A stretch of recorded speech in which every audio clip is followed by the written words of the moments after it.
Last class अपन कुछ कुछ थोड़ा सा पढ़ना चालू किए थे, कुछ चीजें समझना चालू किए थे। बताओ इनकम टैक्स का चार्जिंग सेक्शन क्या था?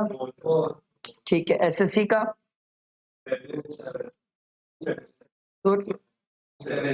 प्रीवियस ईयर पक्का, असेसमेंट ईयर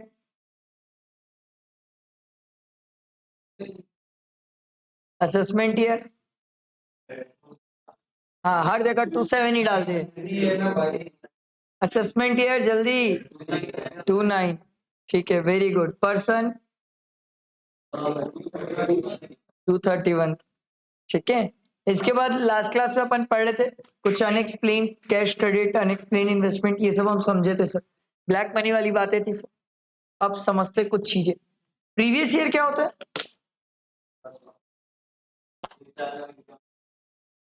ठीक है, असेसमेंट ईयर क्या होता है?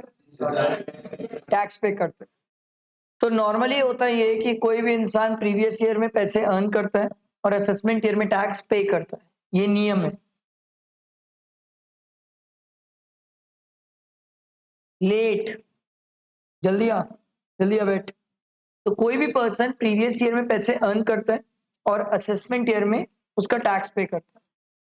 बट सरकार बोलती है कुछ ऐसे लोग हैं जिन पे हमें भरोसा ही नहीं है, एक फुटी कौड़ी भरोसा नहीं है, उनसे हम प्रीवियस ईयर में कमाएंगे और प्रीवियस ईयर में ही टैक्स लेंगे। मैं बोला वाह, क्यों? सरकार बोली ये लोग नहीं देंगे असेसमेंट ईयर में टैक्स, ये भाग जाएंगे, इनको हम पकड़ नहीं पाएंगे। मैं बोला बताओ कौन है?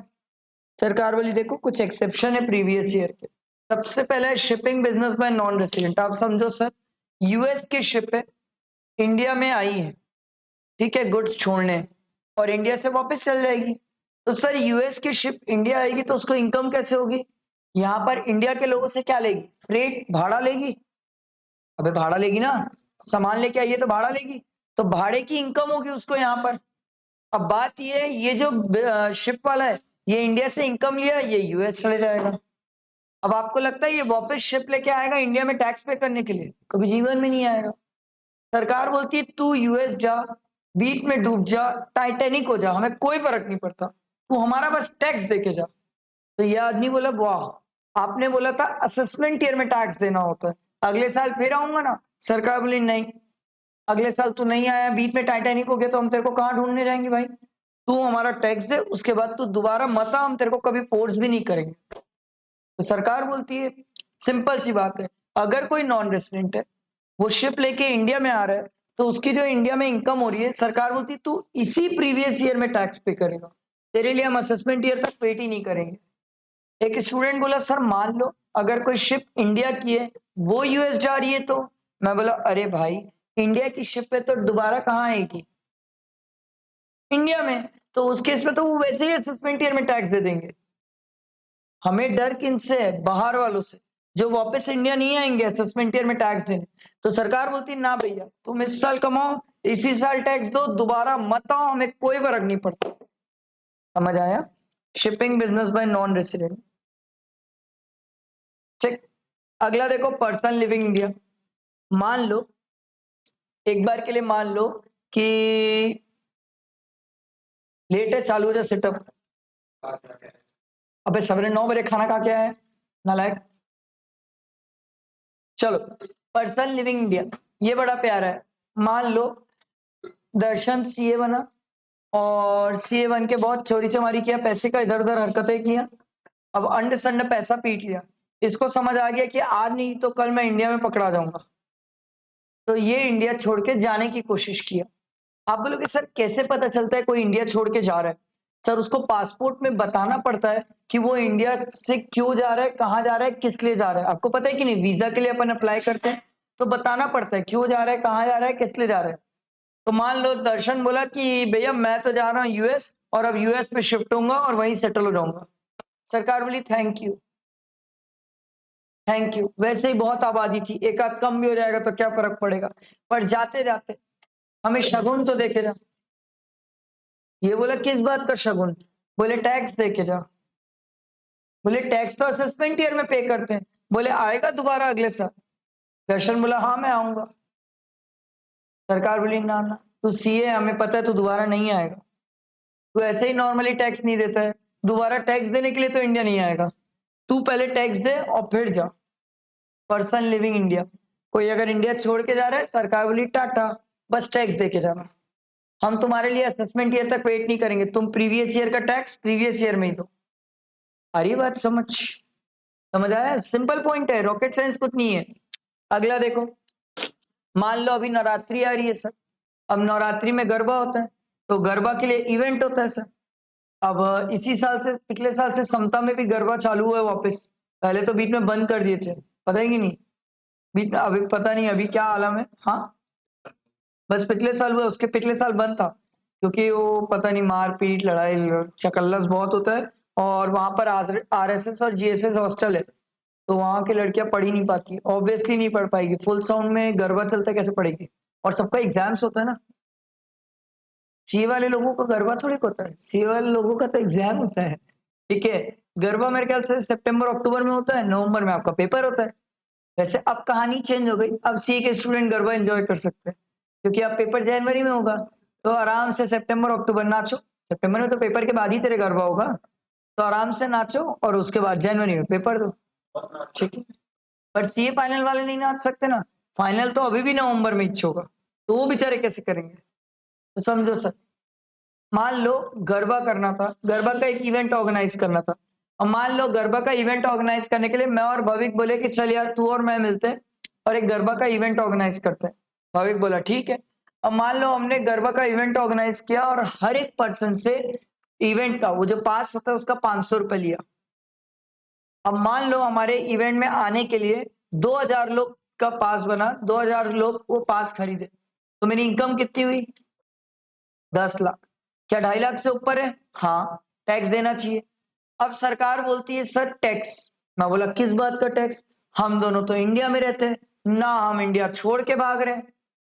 सरकार बोली हमें भी पता है आप दोनों इंडिया में रहते हो ना, इंडिया छोड़ के भाग रहे हो, पर आप जो ये इवेंट ऑर्गेनाइज कर रहे हो ये 9 दिन का है, 9 दिन बाद गारंटीड नहीं है आप दोनों साथ रहोगे। हाँ वो बात तो है, 9 दिन बाद कोई गारंटी नहीं है हम दोनों साथ में बिजनेस करेंगे।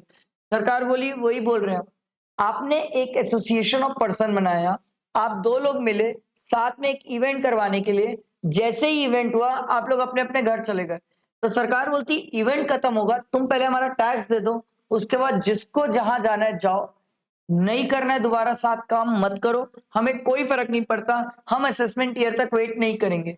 मैं बोला क्यों नहीं करोगे? अगले साल फिर गरबा करवाऊंगा।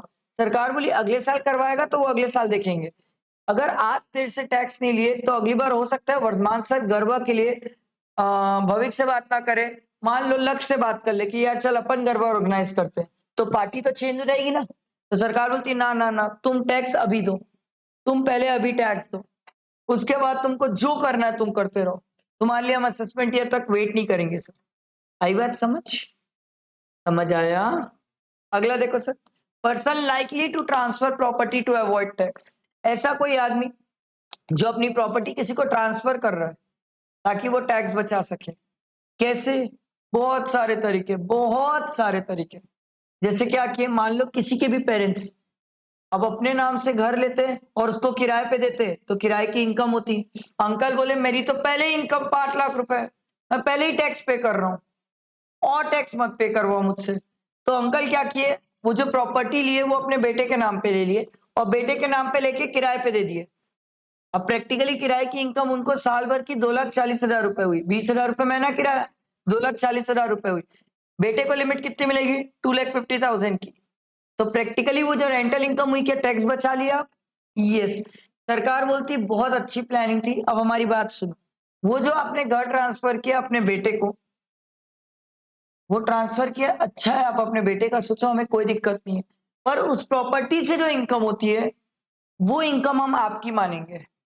मैं बोला वाह, क्यों? सरकार बोली एक बात बताओ, जब आपने वो बेटे को घर दिया था तो क्या बेटे ने आपको कुछ पैसा दिया? मैं बोला नहीं नहीं, बेटा कहां से देगा, अभी तो कमा भी नहीं रहा है। सरकार बोली वही तो हम बोल रहे हैं, बिना कमाए, बिना आपको पैसे दिए उसको प्रॉपर्टी मिल गई है, तो उस प्रॉपर्टी का असली मालिक तो आप ही हो ना। पैसा आपका है, सब कुछ आपका है, सिर्फ नाम बेटे का है, पर प्रॉपर्टी तो आप ही की है। सरकार बोली उससे जो इनकम होगी वो आपके हाथ में टैक्स होगी। मैं बोला अच्छा चलो एक बात बताओ, मान लो वो जो इनकम है 2,40,000, अगर मैं उसमें टैक्स पे कर देता हूँ उसके बाद अपने बच्चे को दे सकता हूँ? सरकार बोली उसके बाद तो तुम पूरा दे दो, हमें कोई फर्क नहीं पड़ता। हमें दिक्कत कब है? जब तुम टैक्स दिए बिना प्रॉपर्टी ट्रांसफर करते हो। तुम टैक्स दे दो, फिर उसके बाद प्रॉपर्टी भी दे दो, अपने आप को भी दे दो, हमें कोई फर्क नहीं पड़ता। समझ आई बात? बैठा दिमाग में? Person likely to transfer property to avoid tax. कोई टैक्स की चोरी करना है चाहता है, सर भाग रहा है टैक्स, तो सरकार बोलती है तुम प्रॉपर्टी ट्रांसफर करो, इससे पहले हमें टैक्स दे दो, उसके बाद जो प्रॉपर्टी सामने वाले को देना है दे देना। समझ आया? अगला, डिसकंटिन्यूड बिजनेस। अब ध्यान से सुनना। सर रायपुर में जेके शाह बंद हो रहा है, सुने हो कि नहीं? ये जेके शाह जो यहाँ पर था ना, वो कॉम्प्लेक्स में बंद हो रहा है रायपुर में। ठीक है, अब जो भी रीजन होगा, ठीक है, तो वो रायपुर में बंद हो रहा है। अब रायपुर में बंद हो रहा है तो सरकार को ही पता चला भाई जेके शाह छोटा मोटा तो नहीं था, बहुत बड़ी फर्म थी, तो सर यहाँ पर बंद हो रही है। अब जब यहाँ पर बंद हो रही है तो सरकार ने बोला ठीक है, कोई बात नहीं, आप बंद कर दो, आप चले जाओ रायपुर से, हमें कोई दिक्कत नहीं। आप इंडिया से चले जाओ, हमें कोई दिक्कत नहीं है, बस आप टैक्स दे के जाओ। तो जेके शाह वाला बोला अरे भैया टैक्स तो असेसमेंट ईयर में देते हैं। सरकार वाली एक बार बता, तू असेसमेंट ईयर में वापस धंधा खोलेगा? मैं बोला नहीं, क्यों खोलूंगा, मैं बंद क्यों कर रहा हूँ, क्योंकि खोलना नहीं है मेरे को। सरकार बोली इसलिए हम बोल रहे हैं तू पहले हमारा टैक्स दे दे, उसके बाद तेरे को धंधा बंद करना है, अपने आप को बंद करना है, कुछ भी करना है तू कर, पर पहले हमारा टैक्स दे दे। समझ आया? ये सब केसेस में आप असेसमेंट ईयर पे टैक्स नहीं दोगे, प्रीवियस ईयर में दोगे, क्योंकि सर आप भाग जाओगे, कहां पकड़ने जाएंगे आपको, कहां ढूंढेंगे, कौन इतना कचर कचर पालेगा कि ढूंढे? आप सोच के देखो ना, हर एक आदमी जो बिजनेस बंद करके भाग रहा है, कहां ढूंढते रहोगे आप इन लोग को? पूरे इंडिया में कितने ही लोग हैं जो बिजनेस बंद करके भाग जाते हैं।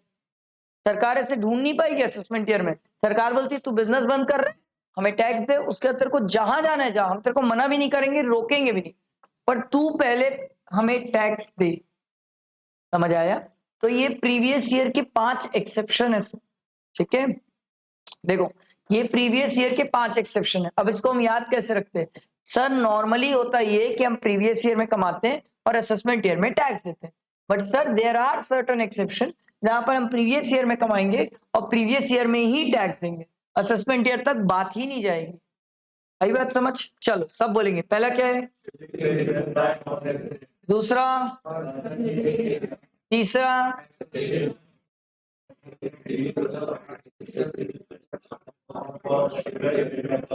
नेक्स्ट, नेक्स्ट, वापस पहला, दूसरा, तीसरा,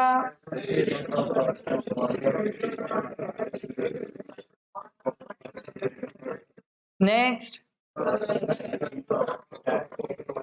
नेक्स्ट, वापस पहला, दूसरा, तीसरा,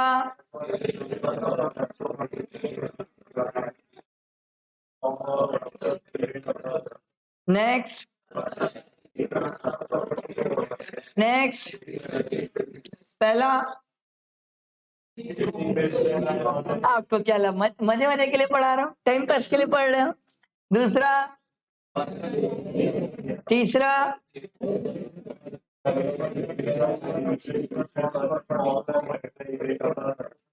हाँ, आधे लोग शांत हो गए थे। चौथा, हाँ हाँ हाँ पाजी सब सुन लिया मैं। नेक्स्ट, ठीक है सर, पढ़ रहे तो पढ़ इसलिए रहे कि पूछूंगा नालायको, ऐसे ही टाइम पास के लिए थोड़ी पढ़ रहे। सर इनकम मतलब क्या होता है?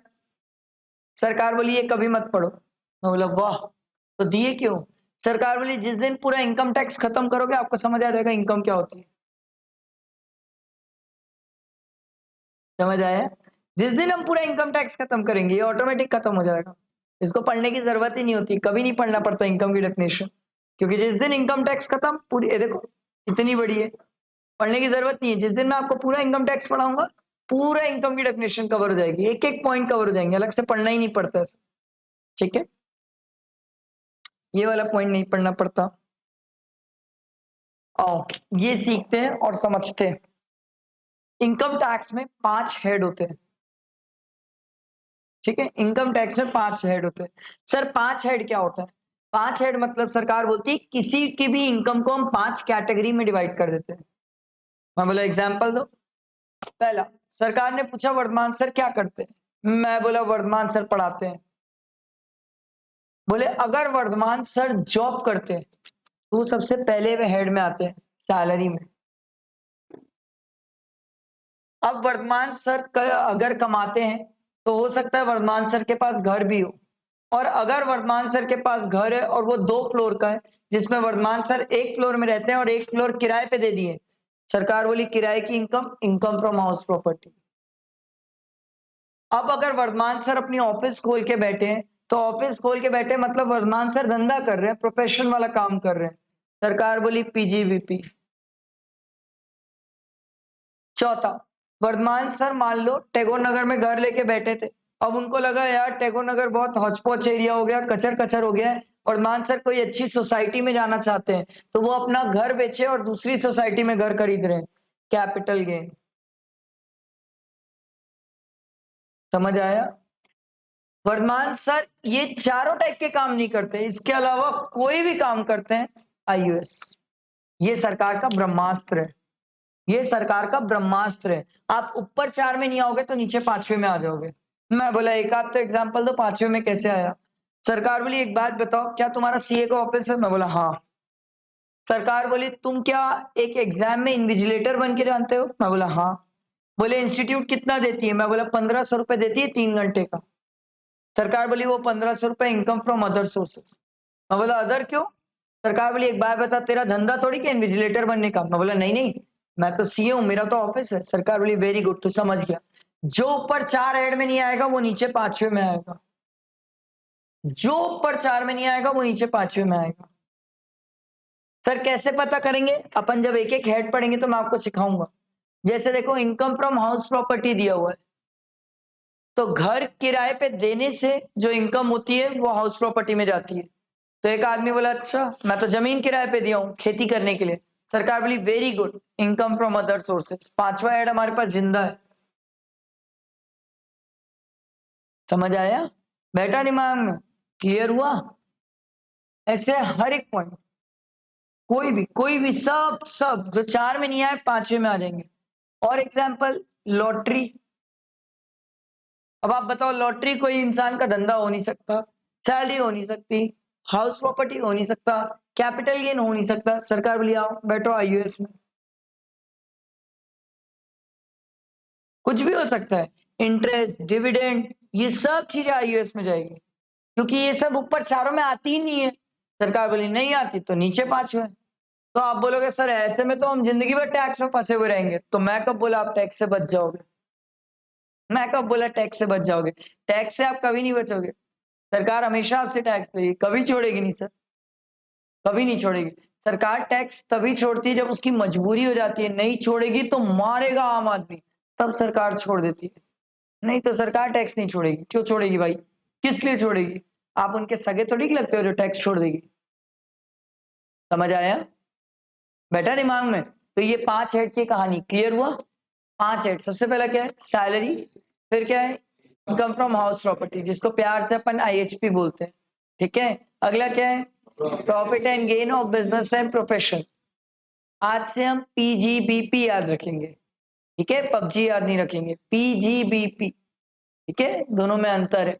ठीक है, बहुत सारे मीम्स देखे होंगे कभी जीवन में कि पूरी दुनिया के लिए क्या बोलते हैं सबसे बेहतरीन टाइम पास होता है पबजी, बट सीए वालों के लिए टाइम पास होता है पीजीबीपी, क्योंकि ये खत्म ही नहीं होता चैप्टर।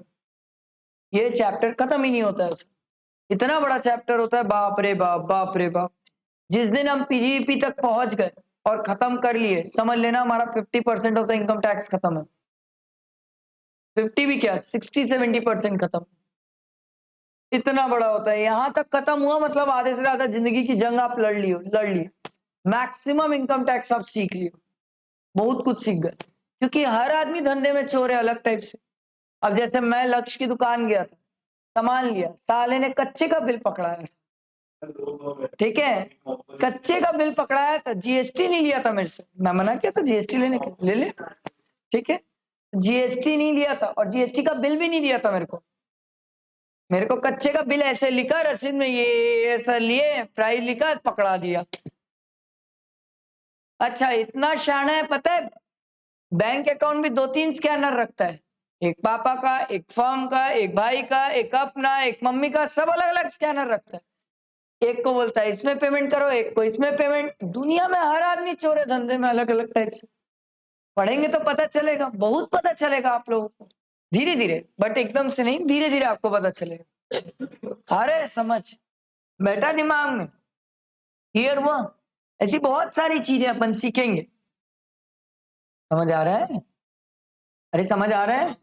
और जैसे मान लो पाजी की गर्लफ्रेंड है, ठीक है, अब मान लो पाजी की गर्लफ्रेंड उसको गिफ्ट करी, और अगर उसको गिफ्ट करी, मान लो सोने की रिंग गिफ्ट करी, और सोने की रिंग मान लो सर 1 तोले की है, मतलब 60-70 हजार की है, तो पाजी की तो ऐश हो गई ना, पाजी की तो ऐश हो गई ना, फ्री में मिल गया उसको। सरकार बोली बैठो सर, आपके साथ हम बात करेंगे आईयूएस में। आ रहा है समझ? अब मान लो पाजी सीए फाउंडेशन पास किया, अब सीए फाउंडेशन का रिजल्ट आया, पूरे खानदान से उसको पैसा मिला, और जब पूरे खानदान से पैसा मिला तो एक एक जन 500 रुपए दिया। अभी जो एक एक जन 500 रुपए दिया, ये 1000 से ज्यादा लोग थे, 2000 लोग थे 500 रुपए देने वाले, तो कितना हो गया? 1 लाख। 1 लाख रुपए हो गया। सरकार बोली 50,000 से ज्यादा का गिफ्ट मिल गया, बैठो टैक्स देंगे। तो ऐसी चीजें हम पढ़ेंगे, सीखेंगे, बहुत सारी चीजें, बहुत बहुत, जितना आप सोचो उतना मजेदार है टैक्स, बट मजा आना चाहिए, मजा आना चाहिए। अब जैसे मान लो ये लक्ष्य, इन लोग घर किराए पे देके रखे थे किसी को, राम मलिक अब निकाल दिए, जो भी किए होंगे, बट किराए पे देके रखे थे, किराए पे दिए थे। जो किराए की इनकम लेते थे, कच्चे में लेते थे, कैश में लेते थे, ठीक है, हाँ पूरा पक्के में, और एग्रीमेंट 11 महीने का बनवाते थे, जबकि रहता सामने वाला 12 महीने था, 1 महीने का कैश में लेते थे। इतना चोरी टैक्स की, बाप रे बाप, बाप रे बाप। तो अपन पढ़ेंगे लोग किस टाइप से चोर होते हैं, आपको पता चलेगा, बहुत पता चलेगा। अब जैसे दर्शन की दुकान है, इलेक्ट्रॉनिक की दुकान, यहाँ तो आधा काम ही कच्चे में होता है। अब क्या हर किले और हर पाइप का क्या बिल बनेगा? नहीं बनता, नहीं बनता। हाँ हाँ, ऑब्वियसली नहीं बनता। ऑब्वियसली आप मेरे को एक बात बताओ, कोई एक आदमी 100 रुपए का पाइप लेने आया है, आप उसको बैठाओ और बोलो रुक रुक रुक, 100 रुपए का बिल बनाता हूँ जीएसटी का, बोलेगा वे वो पागल, मजा आ रहा हूँ, बाय बाय बोल के निकल जाएगा वहां से। सर बहुत मजा आता है इनकम टैक्स में, बहुत अलग अलग टाइप के चोर है, और हम हर चोर को पकड़ेंगे इसी क्लास में, चिंता ना करो, सब मिलेंगे, कोई ना कोई कहीं ना कहीं पता चल ही जाएगा, कभी ना कभी तो पकड़ाएगा कोई ना कोई, ठीक है? अच्छा एक बात बताओ, बात ये थी कि पाजी की गर्लफ्रेंड उसको सोने की रिंग दी थी, ठीक है, और मान लो सोने की रिंग 60-70 हजार की थी, तो 70 हजार की, मान लो 60 हजार की रिंग थी, तो क्या बोलते हैं, पाजी की जो गर्लफ्रेंड थी, उसने तो मेहनत से इनकम कमाया था, वो सीए फाइनल की लड़की को पटाया था, तो वो आर्टिकलशिप वगैरह करती थी, तो उसके पास पैसे थे, ठीक, तो उसने पैसे जोड़ जोड़ के इसको दिया था गिफ्ट, तो उसने टैक्स वैक्स पे करने के बाद, मेरा क्वेश्चन ये है, 60 हजार की रिंग मिली इसको, क्या पाजी भी टैक्स देगा सेम इनकम पे? हाँ बोलोगे तो एक ही इनकम पे 2 बार टैक्स होगा, और नहीं बोलोगे तो नहीं।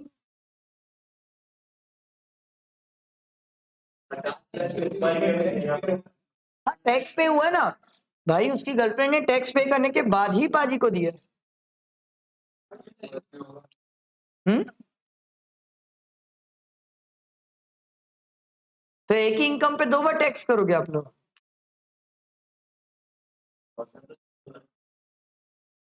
इनकम तो सेम है सर, वो एक्सपेंस नहीं है। इसकी गर्लफ्रेंड के लिए एक्सपेंस नहीं,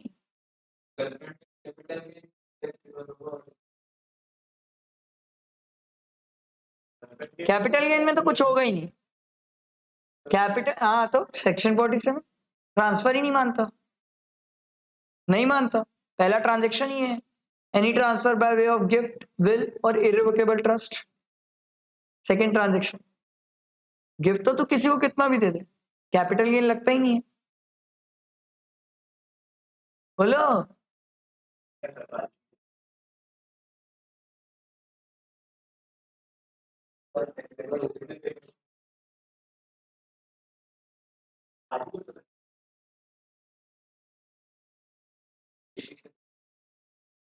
सर सिंपल सी बात है, पाजी को भी टैक्स देना पड़ेगा, 50,000 से ऊपर है ना, इसलिए देना पड़ेगा, अदरवाइज नहीं देना पड़ता। तो आप बोलोगे सर एक इनकम पे 2 बार टैक्स, हाँ, तो क्यों गिफ्ट दी इसकी गर्लफ्रेंड इसको? नहीं देती, नहीं देती। और अगर सर एसेट है ना सर, उस एसेट की वैल्यू है ना सर, ठीक है। और आपको इसीलिए बोलते हैं, आपको अगर गर्लफ्रेंड बॉयफ्रेंड खेलना है, गिफ्ट विफ्ट खेलना है, तो 49,999 का खेलो ना, 50,000 से ऊपर क्यों देते हो? बस इतना गिफ्ट दो। और एक साल में इतना गिफ्ट देना गर्लफ्रेंड बॉयफ्रेंड को बहुत होता है, इससे ज्यादा थोड़ी देते हुए। हर कोई अनंत अंबानी थोड़ी के भाई, तो कुछ भी हरकतें करते जाएगा। आ रहा है समझ? ठीक है, अपन आम आदमी है। ठीक, चलो सर देखते हैं अगला। ध्यान दो सर, ये सब चीजें अपन पढ़ेंगे सीखेंगे। तो आप कौन, अच्छा क्या लगता है हस्बैंड वाइफ एक दूसरे को दे सकते हैं कि नहीं गिफ्ट? कितने का भी?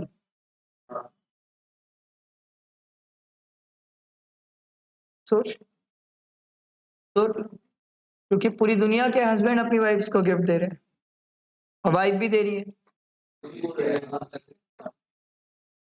कितने का भी? तो सोच लो, फिर तो मैं ऐसे ही करूंगा। अच्छा मैं अपनी वाइफ को अगर गिफ्ट देता हूँ 1 लाख रुपए का, मेरा टैक्स बचेगा? आपको तो टैक्स लगेगा, टैक्स लग गया। बताओ, आपको टैक्स लगेगा और उनको नहीं लगेगा? क्या लगता है मेरा टैक्स बचेगा? नहीं, मेरा टैक्स नहीं बचता। मेरे को तो टैक्स पे करने के बाद ही गिफ्ट करना है सर, ठीक है। तो मैं अपने पापा को दे सकता हूँ, मेरी बहन,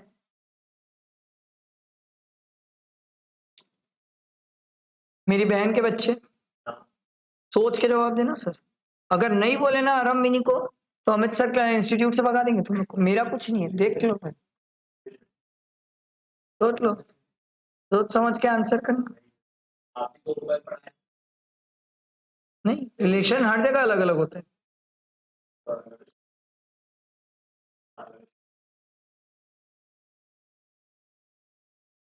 नहीं, लॉ का रिलेशन अलग है और टैक्स का रिलेशन अलग है, बहुत अलग है। अच्छा मैं अपने भाई के बच्चे को, उसको भी नहीं दे सकता?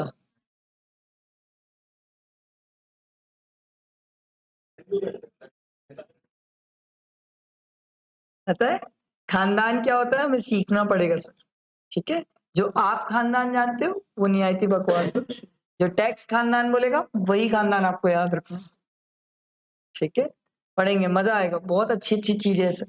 चलो आओ सर, क्या एग्रीकल्चर इनकम पे कोई टैक्स है? नहीं है, नहीं है, टैक्स ही नहीं है। एग्रीकल्चर इनकम एग्जेम्प्ट है, टैक्स नहीं लेते। अब बात ये है, एक बात बताओ, एग्रीकल्चर करने के लिए खर्चा लगेगा कि नहीं? लगेगा ना भाई, धान खरीदेगा या बीज वगैरह खरीदेगा, जो भी लगेगा, फर्टिलाइजर, इंसेक्टिसाइड, पेस्टिसाइड, खर्चे तो लगेंगे।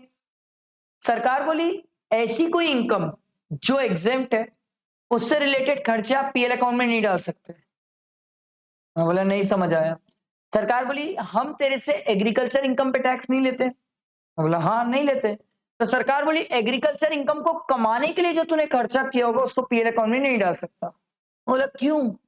मतलब खर्चे है मेरे पास, प्रूफ है। सरकार बोली अब एक गधे समझ, जब मैं तेरी इनकम पे टैक्स नहीं ले रहा हूं और अगर मैं तेरे को खर्चा डालने दे दूंगा, तो प्रॉफिट क्या हो जाएगा? कम हो जाएगा। और प्रॉफिट कम हो गया तो हमारा टैक्स कम हो जाएगा। जब हम तेरे से इनकम पे टैक्स नहीं लेते तो हम तेरे को खर्चा भी नहीं देंगे। समझ आया? सेक्शन 14A यही बोलता है सर, ठीक है। ऐसी कोई इनकम जिसको हम लेते ही नहीं है, उससे रिलेटेड अगर खर्चे हैं तो वो आपको अलाउ नहीं करते हैं सर। अलाउ करना भी नहीं चाहिए, जेन्युइन है, अलाउ नहीं करना चाहिए। पर ये थी आम जिंदगी। अब इस पे मेंटोस क्या हुआ ये ध्यान से सुनना। दिक्कत कहां पर आई, इन्होंने जो यहां तक बोला हम सह लिए थे। अब इन्होंने बोला सर कि एक आदमी अगर एग्रीकल्चर इनकम कमा रहे तो कुछ ना कुछ खर्चे किया होगा। मैं बोला हाँ, खर्चे तो मैं किया हूं। मैं 10 लाख रुपए एग्रीकल्चर इनकम कमाया, उसको कमाने के लिए 1 लाख रुपए खर्चा क्यों? सरकार बोली वो तेरा पीएल अकाउंट में डाला हुआ है। मैं बोला नहीं डाला हूं मैं। सरकार बोली हमको पता है तू डाला है। मैं बोला अरे आप पीएल अकाउंट चेक कर लो, नहीं लिखा हुआ है। सरकार बोली नहीं नहीं नहीं हमें पता है तू डाला है। मैं बोला अच्छा बताओ कैसे? सरकार बोली तू क्या किया, बाकी जितने भी खर्चे थे ना, बाकी खर्चे में वो 10 लाख को कहीं ना कहीं जोड़ तोड़ के डाल दिया। बोले अरे प्रूव करो कैसे? सरकार बोली प्रूव हम नहीं करेंगे, प्रूव तू करेगा कि तू नहीं डाला है। हम तो बोल रहे तू डाला है। मैं बोला वाह, ऐसे में तो आप जबरदस्ती का मान लोगे। सरकार बोली वेरी गुड, तू समझदार है। इसीलिए एक आम आदमी जब अपना पीएल अकाउंट बनाता है तो एग्रीकल्चर के एक्सपेंस जानबूझ के दिखा देता है। वो जानबूझ के दिखा देता है, क्योंकि अगर वो नहीं दिखाया तो इनकम टैक्स ऑफिसर बोलता है मैं मान लूंगा इतना खर्चा हुआ है। अबे मैं मान लूंगा मतलब वो तो कुछ भी मान लेगा, और कल के दिन कुछ भी मान के क्या करेगा, नेट प्रॉफिट में ऐड करा देगा वापस वो खर्चे को, क्योंकि उसको प्रॉफिट बढ़ाना है। वो खर्चा तो अलग होगा नहीं, मेरी तो लग जाएगी ना, जबकि मैं डाला भी नहीं था खर्चा। इसीलिए लोग क्या करते हैं, प्रैक्टिकली खर्चा दिखा देते हैं। देखो भैया एग्रीकल्चर का खर्चा 10,000 है, तो क्या ऐड करेगा, 10,000 ऐड करेगा। वो तो हम पहले से ही मेंटली प्रिपेयर थे कि ऐड ही होगा। समझ आ रहा है? बैठा दिमाग में? लोग करते हैं ऐसा। हाँ टैक्स ही नहीं लगेगा। खर्चे नहीं, तू प्रॉफिट कम कर देगा ना, नेट प्रॉफिट कम कर देगा। जितना तू डेबिट करेगा खर्चा, उतना तेरा प्रॉफिट कम हो जाएगा। एक साथ बोल रहे हो? हाँ हाँ, टैक्स कम हो जाएगा। टैक्स इनकम पे नहीं है, तू खर्चे तो मत डाल। इनकम पे तो टैक्स सरकार ले ही नहीं रही है। सरकार बोलती है हम इनकम पे टैक्स लेने आए ही नहीं है। तू खर्चा डाला होगा, वो खर्चा हम अलाउ नहीं करेंगे।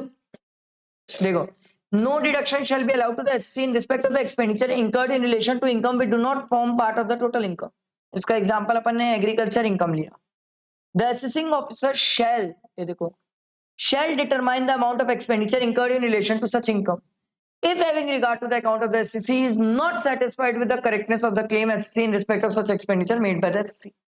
अगर इनकम टैक्स ऑफिसर को लगा ना ना तुम झूठ बोल रहे हो, तुमने एग्रीकल्चर का खर्चा डाला है, तो असिस्टेंट ऑफिसर बोलता है मैं बताऊंगा कितना डाला है। बोला अबे मैं डाला ही नहीं हूँ। वो बोले वो सब बकवास है, डाले हो। इसीलिए रियल लाइफ में लोग क्या करते हैं, एग्रीकल्चर का जितना खर्चा है ना उसको दिखा देते हैं, ताकि क्या होगा, इनकम टैक्स ऑफिसर वही खर्चा मान लेगा। जैसे मैंने 10,000 दिखाया तो वो 10,000 मान लेगा। मैं नहीं बताऊंगा तो वो कल के दिन बोल देगा एग्रीकल्चर के पीछे आपने 1 लाख खर्चा किया था। मैं तो मर जाऊंगा, जबकि खर्चा 10 ही किया था। वो क्या करेगा, नेट प्रॉफिट में 1 लाख ऐड कर देगा, तो मेरा टैक्स बढ़ जाएगा सर। और नहीं तो कितना ऐड करेगा, 10,000। 10,000 कर ले। समझ आया क्या बोला मैं? बैठा है दिमाग में? क्लियर हुआ सबको? बड़ी जबरदस्त चीज है ये, सरकार के हाथ में भयानक बड़ा पावर है। देखो, the assisting officer has the power to determine, उसके पास पावर है। और ये पावर कब है, जब एसएससी बोलता है कि मैंने तो कोई खर्चा ही नहीं किया है, मैंने तो कोई खर्चा ही नहीं किया। तो इनकम टैक्स ऑफिसर बोलता है मैं मानता हूं यहाँ खर्चा है। मैं बोला अरे नहीं किया हूं मैं। बोले यार बकवास कर रहा है तूने डाला है, खर्चा है, हम तेरे से ऐड करा देंगे। इसलिए रियल लाइफ में जितने लोग भी है एग्रीकल्चर की इनकम दिखाते हैं तो साथ में खर्चा भी दिखा देते हैं। भाई खुद से दिखा दो, इज्जत से ज्यादा अच्छा है। इनकम टैक्स ऑफिसर तुम्हारे 10,000 के खर्चे को 1 लाख कर दिया तो तुम्हारी लग जाएगी। बेटर है ना इज्जत से खुद ही 10,000 बता दो। भाई क्या करेगा, 10,000 ही तो ऐड करेगा। तुम नहीं बताया तो कल के दिन वो 1 लाख ऐड करवा देगा, तो साला मेरा तो टैक्स बढ़ जाएगा जबरदस्ती का। समझ आया? अरे समझ आया? The provision of this section shall apply and shall deem to have always been applied in a case where the income not forming part of the total income under this act has not accrued or arisen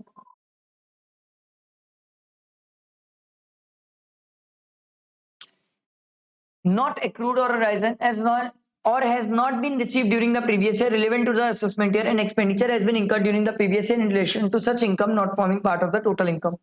बड़ी जबरदस्त बात बोला। अरे बाप रे, आप समझे क्या किए? आपको मजेदार बताता हूँ। एक बात बताओ, जब अपन खेती करते हैं तो क्या जरूरी है कि खेती करते साथ ही तुरंत इनकम हो जाएगी? नहीं। खेती करते हैं, खेती करते हैं, उसके बाद वो होता है, चीजें जो उगा रहे हैं वो उगती है, फिर उसको अपन क्या बोलते हैं, बाहर मार्केट में लेके जाके बेचते हैं, इसमें टाइम लगता है।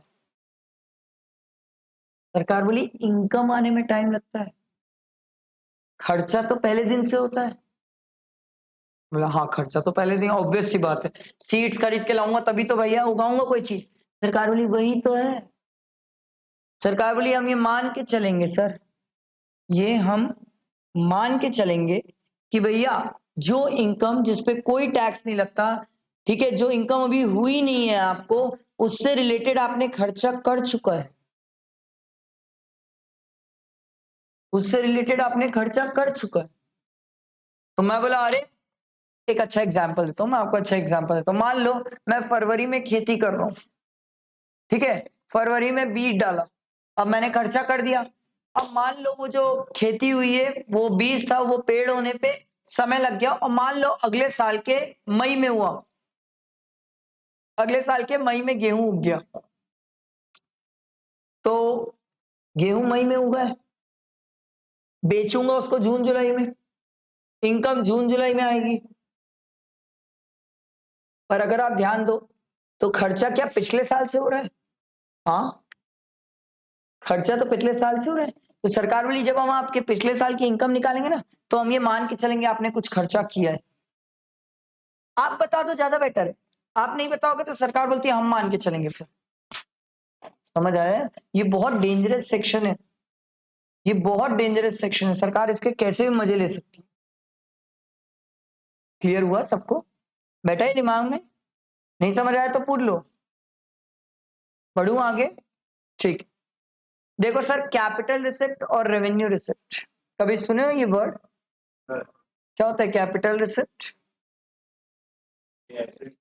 एसेट्स को बेच के जो पैसा मिले, that is capital receipt. Revenue receipt जो पीएल अकाउंट का क्रेडिट साइड है सर, एसेट नहीं बेचते हम, पर सर पैसा रेवेन्यू नेचर का होता है, रिकरिंग नेचर का होता है।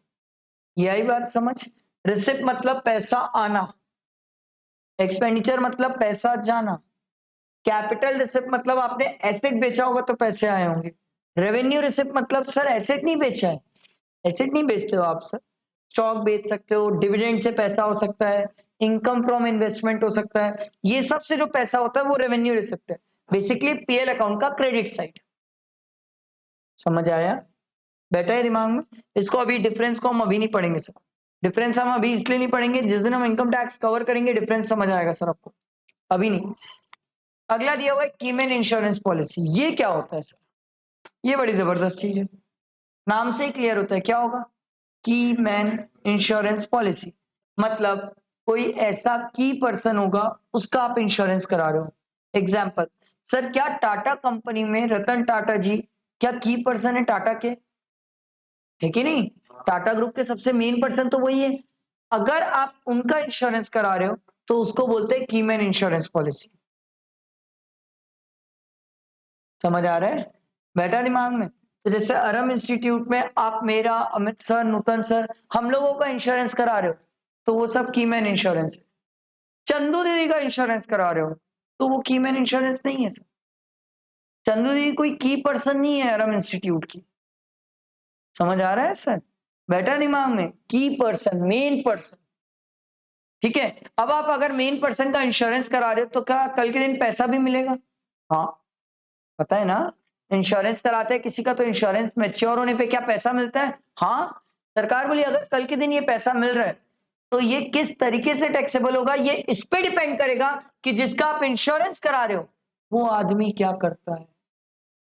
मैं बोला रतन टाटा जी तो बिजनेस करते हैं। सरकार बोली तो जो ये इंश्योरेंस का पैसा मिलेगा वो बिजनेस के हेड में टैक्सेबल है, पीजीवीपी में टैक्सेबल है। मैं बोला अच्छा, अगर मान लो रतन टाटा जी सैलरीड पर्सन होते तो? सरकार बोली अगर रतन टाटा जी सैलरीड पर्सन होते तो फिर वो सैलरी हेड में जाता। मैं बोला अच्छा, मान लो रतन टाटा जी इंश्योरेंस, ये क्या बोलते हैं, सैलरी वाले पर्सन भी नहीं है, बिजनेस भी नहीं कर रहे हैं, कुछ नहीं कर रहे हैं, आराम से बैठे हैं, तो सरकार बोली पता है तेरे को पांचवा है इनकम फ्रॉम अदर सोर्सेस, हमारा ब्रह्मास्त्र। समझ आया ये सबको? क्लियर हुआ ये सबको? अरे समझ आया कि नहीं? ठीक है, ये दिया हुआ है सर, ये हम टैक्सेबिलिटी एक एक जगह जाके सीखेंगे सर, एक एक हेड में इसकी टैक्सेबिलिटी सीखेंगे सर। सर इंडिया में मैक्सिमम रेट ऑफ टैक्स कितना है?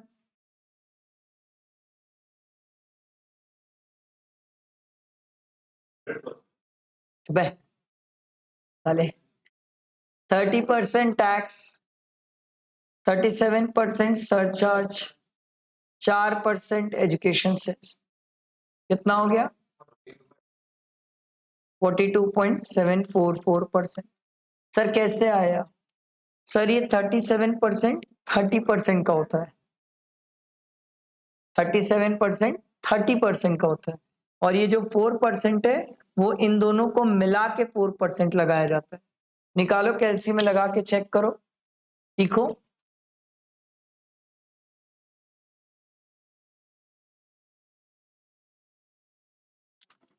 थर्टी परसेंट का 37% करना।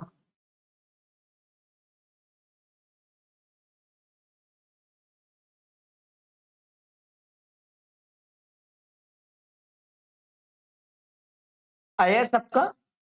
नहीं आया तो पूछो। पहले 30 का 37% करना, फिर दोनों को ऐड करना, फिर प्लस 4% करना। आ रहा है सबका? किसी का नहीं आया तो पूछ लो। एलसी का है नालायक? आगे सबका पक्का? किसी का नहीं आया तो पूछ लो, क्योंकि टैक्स निकालना तो आना चाहिए हमें।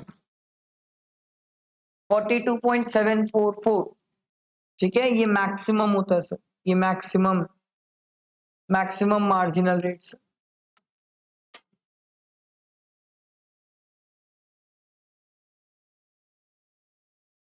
दो वर्ड्स दिखते हैं सर, प्रोविजो और एक्सप्लेनेशन। प्रोविजो वर्ड का मतलब क्या होता है? एक्सेप्शन। सर पहले ये वर्ड पढ़े? हाँ सर, फाउंडेशन में लॉ में पढ़ते थे सर, प्रोवाइडेड दैट, याद है वर्ड प्रोवाइडेड दैट? अच्छा और याद दिलाता हूं, प्राइवेट कंपनी की डेफिनेशन में पढ़ते थे प्रोवाइडेड दैट। और याद दिलाता हूं सर, प्रोवाइडेड फर्दर दैट भी पढ़ते थे इसी में, प्राइवेट कंपनी की डेफिनेशन में। याद आ रहा है? 200 की काउंटिंग में प्रोवाइडेड दैट कि 2 मेंबर को सिंगल काउंट किया जाएगा। अरे ऐसे मत देखो मेरे तरफ, अब भी तो फाउंडेशन का एग्जाम दियो नालायको, इतना जल्दी मत भूलो। प्रोविजो, प्रोविजो वर्ड का मतलब ही होता है सर एक्सेप्शन, और एक होता है एक्सप्लेनेशन। सर एक्सप्लेनेशन क्यों होता है सर? क्योंकि कई सारी ऐसी चीजें जिनको लेके हमें क्लियर नहीं होता है। मतलब सर मान लो मैंने बोल दिया वर्चुअल डिजिटल एसेट में 30% टैक्स। एक स्टूडेंट बोला सर वो क्या होता है? तो मेरे को आपको बताना तो पड़ेगा ना वर्चुअल डिजिटल एसेट क्या होता है। तो मैंने आपको बताया यार बिटकॉइन क्रिप्टो करेंसी आप लोग जो जानते हो उस पे 30% टैक्स है, दिस इज कॉल्ड एक्सप्लेनेशन। जहां पर कोई चीज को मैं आपको एक्सप्लेन करता हूँ, क्लैरिफाई करता हूँ, क्योंकि आम आदमी के शायद वो समझ में ना आए, तो सरकार बोलती है हम क्लैरिफाई करेंगे। समझ आ रहा है? अरे समझ आया? अब जैसे क्या हुआ, एक अच्छा एग्जाम्पल देता हूँ आपको, बहुत अच्छा एग्जाम्पल है। जैसे सरकार ने बोला गेहूं पे जीएसटी नहीं लगेगा, मैं खुश हो गया, अच्छी बात है गेहूं पे जीएसटी नहीं लगता। पर सरकार ने बोला आशीर्वाद आटा पे जीएसटी लगेगा। तो एक आदमी बोला वाह, आटा भी तो गेहूं से आया है। सरकार बोली थैंक यू बताने के लिए, पर बात सुन, जब वो आटा गेहूं में गेहूं जब आटे में कन्वर्ट हुआ तो उसका फॉर्म चेंज हो गया, अब उस पर जीएसटी लगेगा। मैं बोला आपके हिसाब से तो फिर मैं अगर मैंगो लूं तो उस पर जीएसटी नहीं, पर मैं माजा पीऊंगा तो जीएसटी। सरकार बोली वेरी गुड, अब तो डैम स्मार्ट हो गया। दिस इज एक्सप्लेनेशन, जहां पर वो कोई चीजों को एक्सप्लेन करते हैं। तो मैं बोला ऐसे में तो मैं चावल खाऊं कोई जीएसटी नहीं है, बट इडली डोसा खाऊंगा जीएसटी। सरकार बोली डैम स्मार्ट, फॉर्म चेंज हो गया उसका। समझ आई बात? अरे समझ आया? इसीलिए आप लोग जब रेस्टोरेंट में जाके खाते हो तो उस पर जीएसटी होता है नालायकों, कभी ध्यान दियो बिल पे। अरे कभी बिल देखते हो कि नहीं? सर इसीलिए जीएसटी होता है। आप लोग कोई भी रेस्टोरेंट में जाके चावल खा लो ना, मैं कब मना किया आपको, बिना पका हुआ जो कच्चा सा होता है उसको खा लो, कोई जीएसटी नहीं लेगा वो आपसे। आधे लोग सोच रहे हैं सर कोई भी रेस्टोरेंट जाना, रेस्टोरेंट जाके उसको बोलना भैया कच्चा गेहूं और कच्चा चावल दे दो, हम खाएंगे, हम जीएसटी बचाना चाहते हैं, वो आपसे जीएसटी थोड़ी लेगा। आधे लोग अभी भी सोच रहे हैं, उन्हें समझ ही नहीं आ रहा है। हाँ वही तो बात है, कौन बोलेगा ऐसा? ऐसा कोई नहीं करता सर। आप कभी करते हो? कोई भी कैफे में जाके ऐसे बोले हो, भैया छोड़ो क्या ब्रेड वेड बनाओगे, हमें पता है ब्रेड भी तो सड़े गेहूं से ही बनेगी, लो ब्रेड सड़ा गेहूं ही दे दो, डायरेक्टली खा लेते हैं, अंदर जाके ब्रेड बन जाएगी। कोई ऐसा थोड़ी बोलता है सर। आ रही है बात समझ? वर्ड समझ आया? प्रोविजो और एक्सप्लेनेशन क्लियर हुआ सबको? अच्छा, बचपन से हम एक बात सीख रहे हैं सर, जो बुक्स ऑफ अकाउंट बनाने के तरीके वो दो है। एक होता है एक्रूवल बेसिस, जिसको आप मर्केंटाइल सिस्टम भी बोलते हैं, और दूसरा होता है कैश बेसिस। सर बात ये, हम कैसे बुक्स बनाएं? सरकार बोली बुक्स बनाने के दो तरीके, दोनों में से तुमको जो लगे वैसे बना लो। अरे ये हुई ना बात, ये हुई बात। सरकार बोली आपकी बिजनेस की इनकम है, आपको कैश बेसिस में चलना है, कैश बेसिस में चल लो, एक्रूवल बेसिस में चलना है, एक्रूवल बेसिस में चल लो। इनकम फ्रॉम अदर सोर्सेज है, आपकी इच्छा, कैश एक्रूवल दोनों चलेगा। मैं बोला सुनो ना, यहां पर कुछ नाम नहीं लिखे हैं। सरकार बोली कौन सा नहीं लिखा? मैं बोला सैलरी कहाँ लिखा है? सैलरी नहीं लिखा है। सरकार बोली सैलरी में कैश और एक्रूवल की बात ही नहीं होती है। मैं बोला सैलरी में कैसे होता है? सरकार बोली सैलरी में ड्यू या receipt which ever is earlier होता है। मैं बोला ड्यू या रिसिप्ट मतलब? समझ लो आप लोग मेरे पास काम कर रहे हो, ठीक है, पूरा 1 महीना काम किए, तो अगले महीने की 1 तारीख को आपकी सैलरी ड्यू हो जाएगी। हो सकता है पैसा मैं आपको 6 महीने बाद दूं, तो सरकार बोलती है ड्यू या receipt which ever is earlier. तेरी ड्यू अगले महीने हो गई, सैलरी 1 तारीख को हम टैक्स ले लेंगे। मैं बोला अबे इनकम तो दो। सरकार बोली वो भाड़ में जा, हमें टैक्स दे। मैं बोला मेरे को मेरा बॉस ही नहीं दिया पैसा। सरकार बोली वो तेरा पर्सनल इशू है, तू टैक्स दे। समझ आया? इसीलिए सैलरी वाला आदमी सबसे ज्यादा दुखी रहता है।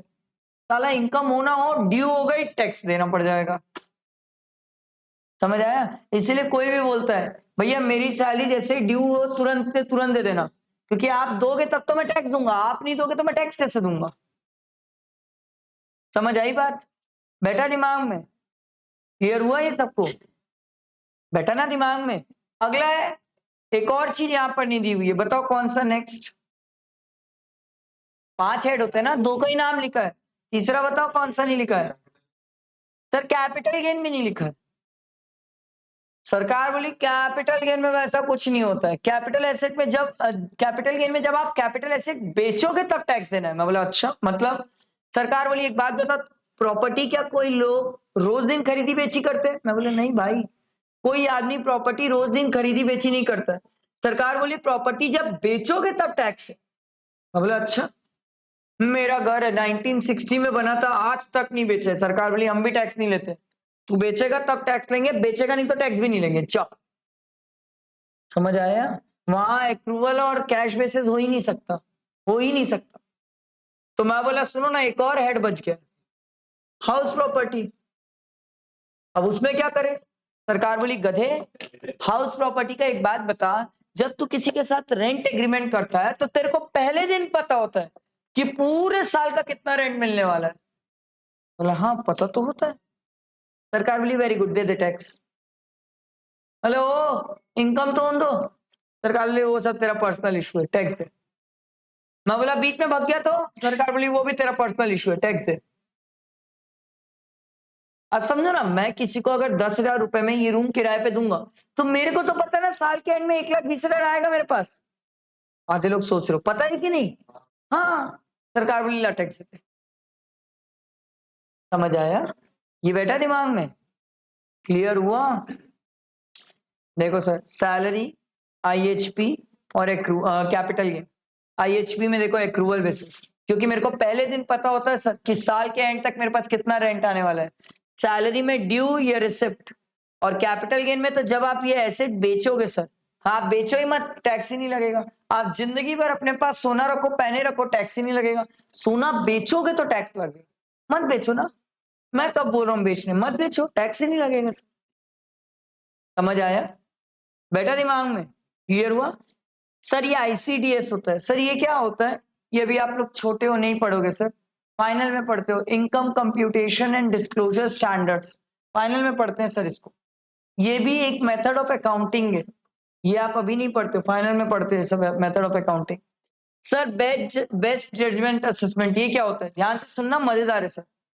ऐसा कोई आदमी जो अपनी बुक सही नहीं बनाता, ऐसा कोई आदमी जो अपनी इनकम सही नहीं दिखाता, ऐसा कोई आदमी जो सरकार से चीजें छुपाता है, ऐसा कोई आदमी जो रिटर्न फाइल नहीं करता है, ऐसा कोई आदमी जो अपनी रिटर्न में इनकम गलत दिखाता है, सरकार बोली उसके खिलाफ हम बेस्ट जजमेंट असेसमेंट करते हैं। मैं बोला ये क्या होता है? सरकार बोली आसान भाषा में जितनी इनकम हम बोल देंगे उतनी तेरी इनकम है। मैं बोला भाई ऐसा तो तुम 10 लाख बोल दोगे। सरकार बोली वेरी गुड, तू समझदार है, हम 10 लाख बोलेंगे। मैं बोला मैं तो कोर्ट में केस कर दूंगा। सरकार बोली वो तेरा अधिकार है, जा तू कोर्ट में केस कर और तू प्रूव कर कि तेरी इनकम 10 लाख नहीं है। तू प्रूव तो कर, तू प्रूव करेगा हम मान जाएंगे, तू नहीं प्रूव कर पाएगा तो हम 10 लाख पे टैक्स ले लेंगे। ये सरकार का ब्रह्मास्त्र है, इसलिए सरकार से लगना मत सर, लगना मत। आप ये मत सोचना कि हम इनकम छुपा लेंगे, सरकार कुछ नहीं करेगी। अगर सरकार अपनी आई पे आई ना सर, तो सीधा सीधा बोलेगी आप ये आदमी अच्छा दिख रहा है, इसकी 10 लाख इनकम, ये आदमी शक्ल से ही चोर दिख रहा है, 50 लाख इनकम। उखाड़ लो, फिर जो करना है जाओ कोर्ट में केस करो, लड़ लो, जो करना है कर लो, जो करना है कर लो, करो ना प्रूफ। फिर आप नहीं प्रूफ कर पाए तो जितना उन लोग बोले उस पर टैक्स देना पड़ जाएगा। प्रूफ कर लिए तो सरकार बोलती है ठीक है कोई बात नहीं, जा छोड़ दिया। समझ आया? बैठा दिमाग में? इसके बाद अकाउंटिंग आप कोई भी तरीके से कर सकते हो, ठीक है। सब्सटैंशियल इंटरेस्ट मतलब पता है ये वर्ड, ये हम शुरू से पढ़ रहे, बचपन से पढ़ रहे, हर एक आदमी पढ़े। क्या होता है सब्सटैंशियल इंटरेस्ट? अरे नालायक, क्या होता है सब्सटैंशियल इंटरेस्ट? लॉ में पढ़ के आए सब सब्सटैंशियल इंटरेस्ट। बोलो, अभी तो लॉ का पेपर दिए हो, 1 महीना नहीं हुआ है पूरा लॉ का पेपर को। नहीं, सब्सटैंशियल इंटरेस्ट वो होता है सर जहां पर आप कोई भी कंपनी या कहीं पर भी 20% वोटिंग राइट्स या 20% ऑफ द प्रॉफिट को आप क्या करते हो, शेयर करते हो, तो आपका सब्सटैंशियल इंटरेस्ट है। पढ़े हम ये, लॉ में ही पढ़े, फाउंडेशन में। नालायको, तब नालायको, तब एक से एक नालायको, तब पढ़ के आए हो एसोसिएट कंपनी। उसमें नीचे दिया हुआ था 20%। सिग्निफिकेंट इन्फ्लुएंस बाद में था, उसमें नहीं था, आगे पीछे पढ़े हैं। हाँ सब भूल गए, सब भूल गए, ठीक है कोई बात नहीं। कोई पूछे सब्सटैंशियल इंटरेस्ट क्या होता है सर? सिंपल है, जब भी आपका किसी कंपनी में 20% या उससे ज्यादा वोटिंग पावर हो, या किसी में आपका इंटरेस्ट 20% या उससे ज्यादा हो, तो आपका सब्सटैंशियल इंटरेस्ट है। सब्सटैंशियल इंटरेस्ट वर्ड का मतलब है आपकी बातें सुनी जाती है वहां पर। तो अगर वर्धमान सर का अरम इंस्टीट्यूट में 20, मैं आपको बता रहा हूँ, अब याद दिलाता हूँ कैसे। फाउंडेशन में पढ़ाते टाइम भी मैं ऐसे सिखाता था ना। 10% तक हो तो बेनिफिशियल ओनर, 20% या उससे ज्यादा हो तो सब्सटैंशियल इंटरेस्ट, 50 से ज्यादा हो जाए तो होल्डिंग सब्सिडरी का रिलेशन। याद करो, ऐसे सिखाता था सर मैं, ठीक है। नालायको, भूल गए हो, भूल गए हो। तो वर्धमान सर का अगर अरम इंस्टीट्यूट में 20% से ज्यादा शेयर है तो सब्सटैंशियल इंटरेस्ट है वर्धमान सर का। वर्धमान सर की बातें सुनी जाएगी सर। समझ आई बात? बैठा दिमाग में? इनकम टैक्स में चीफ कमिश्नर, कमिश्नर ये सब होते हैं, ये सब आपको पढ़ने की जरूरत नहीं है। आपको क्या करना है, ये सब फाइनल में काम आते हैं सर, ठीक है। ये वाला पार्ट अभी छोड़ो, एक काम करते हैं, कुछ प्रैक्टिकल सीखते हैं, थोड़ा सा मजा आएगा सर। चलो दिमाग खोलते हैं सर। लास्ट टाइम हम टैक्स निकालना सीखे थे और टैक्स निकाले भी थे। वापस एक बार थोड़ा सा याद करते हैं। हमारा स्लैब क्या था सर? 0 से 2,50,000 तक निल, 2,50,000 से 5 लाख तक 5%, 5 से 10 20, 10 से ऊपर गए 30%। याद है? चलो अब कुछ चीजें लिखते हैं, पहले लिखेंगे फिर निकालेंगे टैक्स। सरचार्ज, प्यार से इसको बोलना अमीरों का टैक्स। सरचार्ज अमीरों पे लगता है, गरीबों पे नहीं लगता। सरकार बोलती है 50 लाख से ज्यादा अगर आपकी इनकम है, 1 करोड़ तक है तो 10%, 1 करोड़ से ज्यादा है, ठीक है, और 2 करोड़ तक है, सरकार बोलती है 15%, 2 करोड़ से ज्यादा है, 5 करोड़ तक है 25%, 5 करोड़ से ज्यादा है तो सरकार बोलती है 37% सरचार्ज। मैं बोला सरचार्ज किस पे लगता है, सरकार बोली टैक्स पे। टैक्स मतलब वो 30% जो आप निकालते हो, जितना भी निकालते हो उसके ऊपर सरचार्ज लगता है। ये लिखे सब, लिखो तो बताओ।